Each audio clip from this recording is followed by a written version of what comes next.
quelque temps, on a appris que la Juventus, dirigée à présent par Damien Comolli, ancien président de Toulouse, est intéressé par la venue de Ayoub Boadi. Alors on parle d'un prix à 35 millions de livres sterling, un peu l'équivalent à 38-39 millions d'euros. À titre personnel, je suis assez étonné et on va voir ça. Mais avant toute chose, si vous êtes fan du Racing Club de Strasbourg ou si vous aimez parler des jeunes joueurs de Ligue 1 en devenir avec un super grand potentiel, c'est ici Into Scouting. N'hésitez pas à mettre un like, à vous abonner ou à mettre un petit commentaire. Alors le prix de 35 millions de livres sterling est assez étonnant, mais on sait qu'il reste qu'un an de contrat à Ayoub Boadi. Et puis il faut surtout éviter un Jonathan David 2.0. On se souvient que l'attaquant canadien aurait dû partir dans multiples clubs pour des millions d'euros. Au final, il est parti à Juventus pour 0 euros.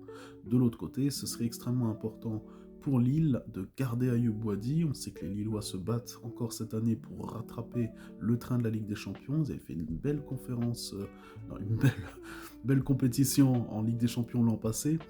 Et c'est vrai qu'avoir Ayoub Boadi serait très important pour les zones de Bruno Genesio. On parle d'un joueur technique, qui a une bonne vision de jeu, qui a un bon toucher de balle, avec une bonne vista. Il a peut-être un petit peu besoin de prendre en termes de physique, mais hormis ça, sincèrement, on voit qu'il y a quand même du très haut niveau de la part de ce jeune homme.